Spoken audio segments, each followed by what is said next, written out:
Hello, everyone. It's a cold, gloomy, overcast day here in Boston. So what is more fun on a cold, gloomy, overcast day in Boston but to play with your pens? And these are all pens, I think, if I'm surveying correctly, that I got at the Philadelphia Pen Show. And I have been putting sacks in them and deciding whether I want to draw with them or write with them or sell them or keep them or do what with them. So you'll see as you can watch me decide.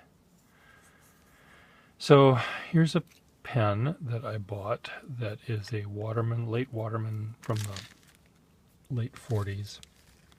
And I got it because it has one of these nibs I like. It isn't marked accountant, but it almost should be, because it is very fine, relatively firm. Most people would call this firm, but I like the range that it does get. It goes from 0 to almost to 1. And it has this really fun, subtle flexibility to it. And this is really, really great for certain kinds of drawing and certain kinds of writing. It's not going to wow a calligrapher. They're not going to see any reason to have a pen even remotely like this. But it might make a draftsman happy. And it would make an accountant happy. They would be able to write all of these billions of dollars that a company is raking in, or spending, or in debt to, or whatever.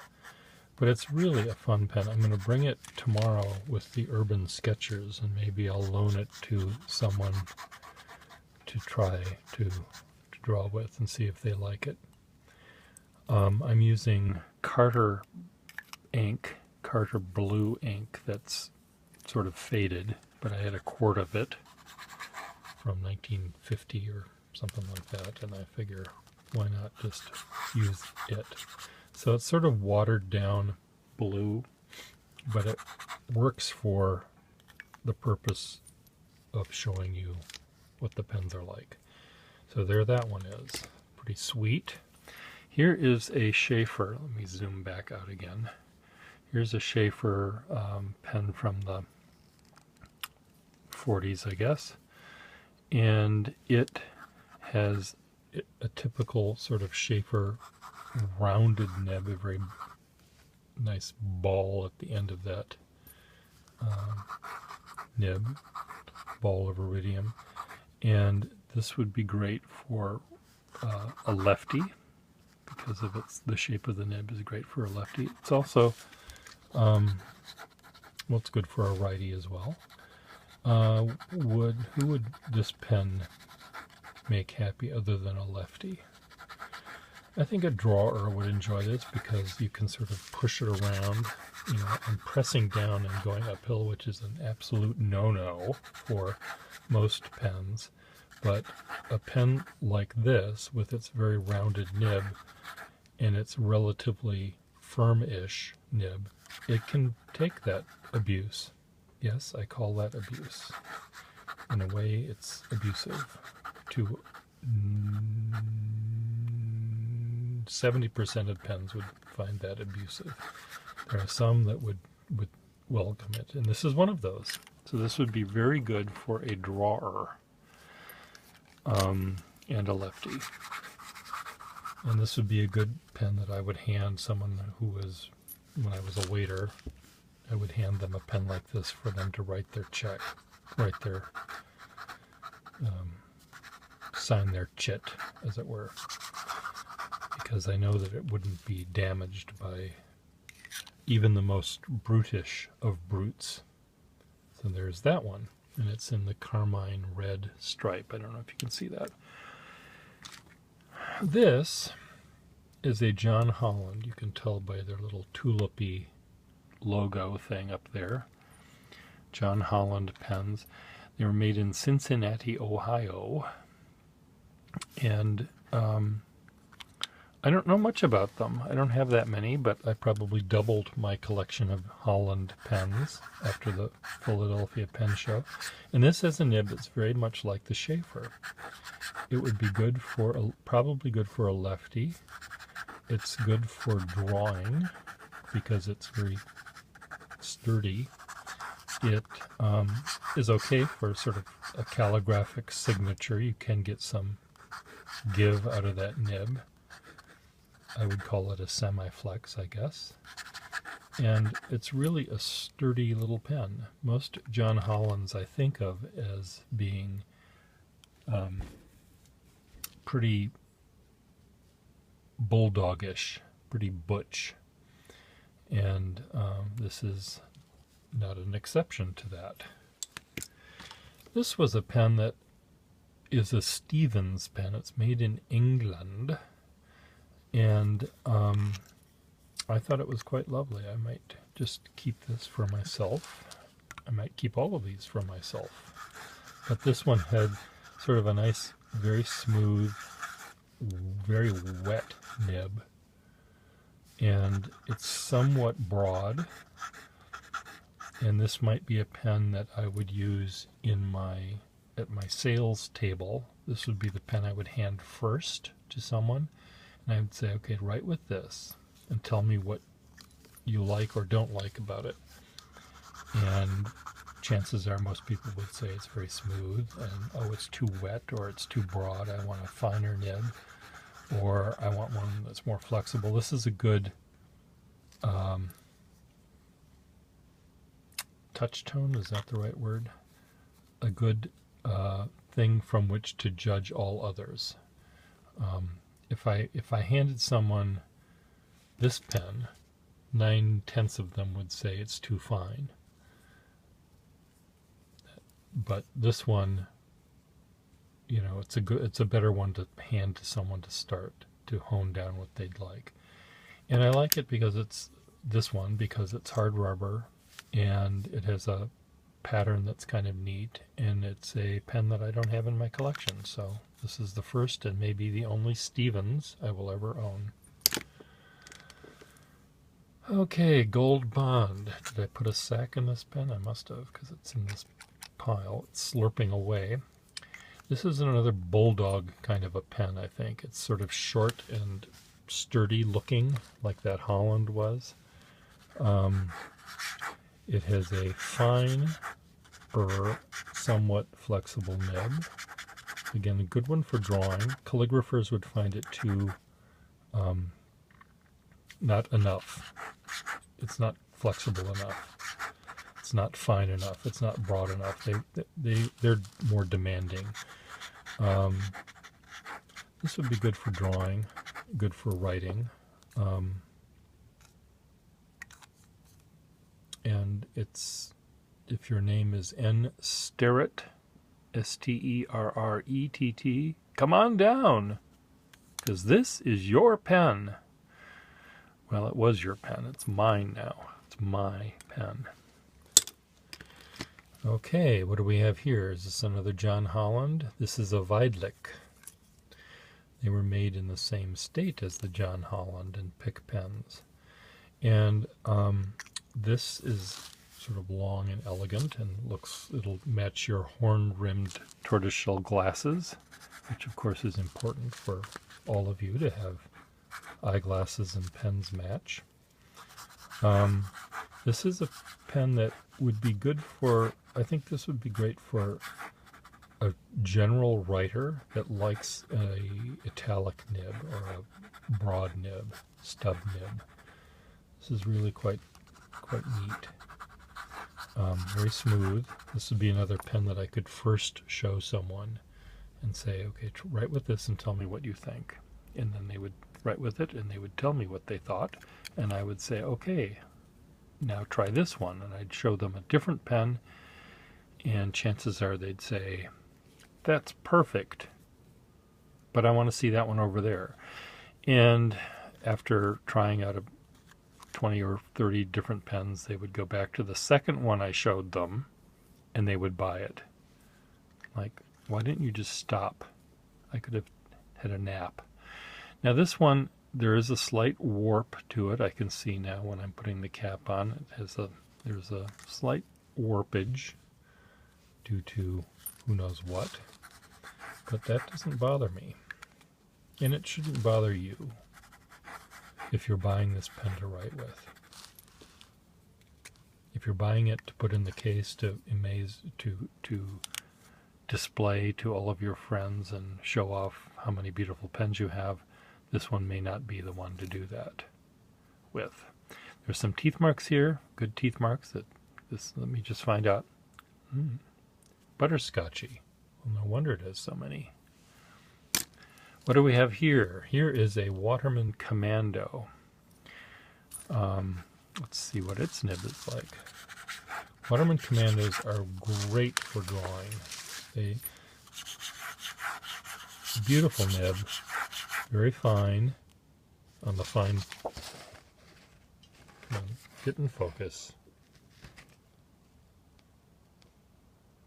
Very fine on the fine stroke, somewhat flexible, fine semi-flex, I guess I could call it that, and no one would disagree with me. Really, really nice. Good for writing, good for some calligraphy, good for drawing, I think. I'm sort of pushing it around, and that should make anyone happy. Now, why are we out of focus? Come on, focus. Thank you. I don't know how long we were out of focus. I'm sorry if about that, but that's what happens. Cool. What else do I have? What else did I put a sack in? This one, I want to put a sack in and a nib in. It doesn't have one because I discovered that I had its big brother. And this is slightly fatter than that one, but they're the same. Well, I guess they're not the same. This one is also a little bit longer. Let's imagine that was pushed down. Yeah, so the barrel is a little longer, the caps are a little longer, and this one, this diamond metal, I fitted with one of my Franken pens. This is fitted with a nib from 1880 or so, and I use this pen when I have to use green ink, so I don't have to wash out and clean out everything before using green ink, because I have a pen that's for green ink. I have a pen that's for blue ink, etc. So this one, I guess I want to keep in my collection because it's different from the one I have. Am I going to put a Victorian nib in it? I don't know. Maybe I'll put something else in. Maybe I'll put a very fine accountant-like nib in it. I may have a diamond metal nib that will fit. I may not, in which case I'll put a warranted nib in. But that's going to probably be a keeper. I didn't intend to keep this pen when I bought it. I intended to fix it and sell it to you, or you, or you. Not to you, though. Not to you. You don't know how to treat a pen, but the rest of you do. But I may decide to keep it myself. This one, I have not put a sack in yet because I haven't quite decided what I want to do with it. It is missing its clip. It's a no-name pen, but based on what is remaining of its clip, I want to think it's an Eclipse or something on that nature. It has a big sort of moppy nib in it, which sort of matches the big moppy pen, but I may save this for a Franken pen production. This one I haven't put a sack in this one yet. I was wondering if this was a mismatched cap and barrel because of the different ends, but it's an Eagle Pen Company pen, I think, and Eagles may have, this is maybe what they're supposed to look like. I'm really not sure. This does have a silver ring at the top. It has a silver colored lever, so it could be correct. I haven't put a sack in it yet. Let's see what this nib is like. Who would like this nib? Oh, this would be good for a calligrapher. It's really kind of, it's quite lovely. So I'll put a sack in that, as is. This is a Conklin barrel and cap. It has a English nib of some sort. It has 14 karat, but written with CT on it. And it's really a nice nib, which I dipped it too much, so it's very wet, but it's a very flexible nib. And I'll probably take that nib and put it in a different pen, because it doesn't belong there, certainly. But I don't know where it does belong. What else can I show you? Can I show you one more thing? Let's see if I'll show you a few more things. I haven't put sacks in them yet, but let's just grab a couple more.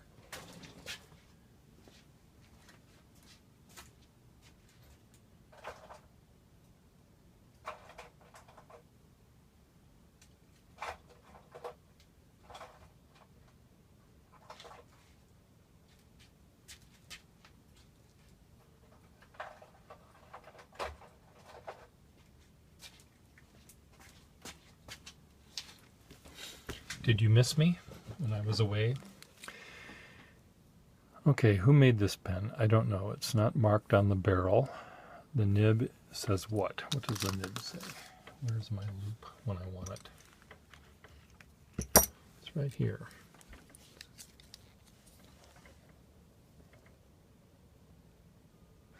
Okay, this says Aiken Lambert. They were a really good company. I think of them as being kind of like the Waterman Company. They look a lot like Watermans. So this could be an Aiken Lambert pen. I doubt it though. But anyway, it has a very nice nib. This would be good for a calligrapher. So I will put a sack in that. I'll leave the nib the way it is. I'll leave the nib the way it is, though. I mean, I'll leave the nib in that pen even if it doesn't really belong there, but it seems to be fine. This is what? What kind of pen is this? Oh, another John Holland. See, I should keep this. I should start collecting John Holland pens because they're so cool. The nib says John Holland as well. Nice nib. Good for drawing. It's really a lovely little pen. Oh, I see. It needs a new... No, does it? There's one of these that needs a... Yeah, that's... The feed is broken. So I have to take the feed out. That's why I didn't fix it yet. Here is a Moore writer, rather than a Moore whatever. These were pens that they sold, I think, for a little less money than their other products. So you see them under the name Moore Writer. And it needs a pressure bar because this one is broken. I will put this in my bin for pressure bars. Pressure bar needed. Let's just see what kind of nib it has. It seems flexible. Yes, it's very flexible. This will make a calligrapher very happy as well. More nibs are relatively, they're of the reputable companies. Their nibs were relatively fragile, so I don't think I would trust this with someone other than a calligrapher, because calligraphers are a little bit more mindful of the nibs that they are using, whereas an artist may be a little more rambunctious, shall we say, and forget what they've got in their hand and press down a little too hard. Okay, this is a Capital Cabinet Aiken Lambert pen, so that nib that you just saw might fit in here if I want to move it. This has an Aiken Lambert nib in it already. And does it have its iridium? I just looked through the loop. I think this one needs a new nib. The iridium is, yes, you can hear it. That's what it sounds like. So maybe that nib that was in that plastic pen I can put in here and it would belong more correctly. So, shall we just do it right now? Out goes this one. Gently rocking it out. Now look at the size of that nib, and then we'll look at the size of this nib.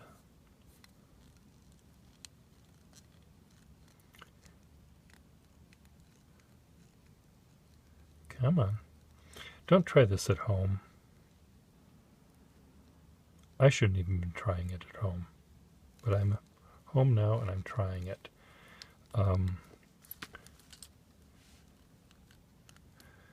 I feel it rocking back and forth, but it might be the loose section rocking more than the nib. But I'm gently rocking it back and forth. Now I could do it another way, but I'm not doing it the other way. I'm doing it this way. This way works most of the time. And it is coming out. So this nib,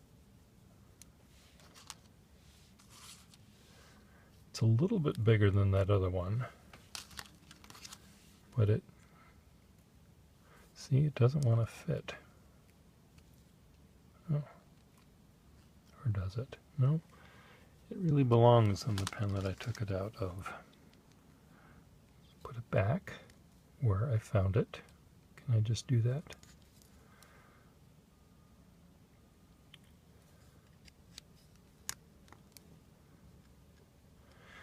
Yeah, this is a slightly larger nib than fit in the hard rubber one. So hopefully I have a Aiken Lambert nib that I can put in here.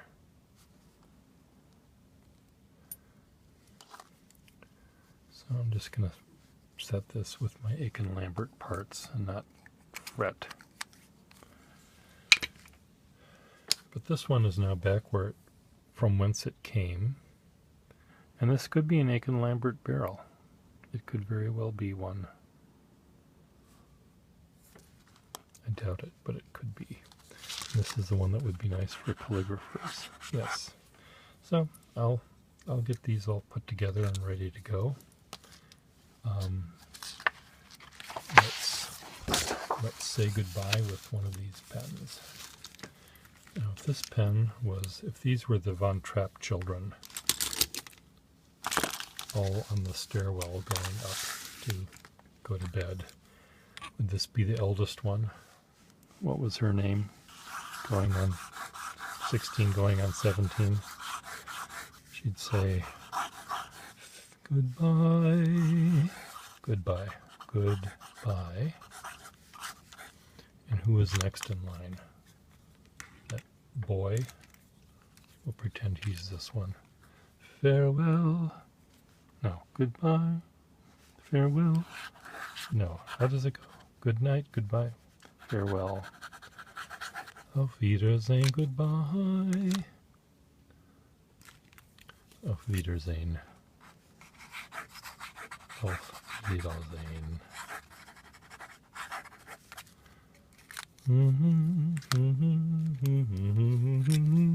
Adieu to you and you and you and you and you. So anyway, they all say goodbye to you. This is the last one with the tiniest little voice. Whatever her name was.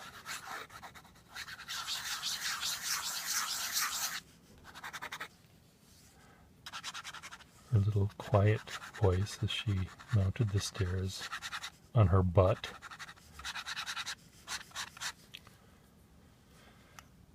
Oh dear.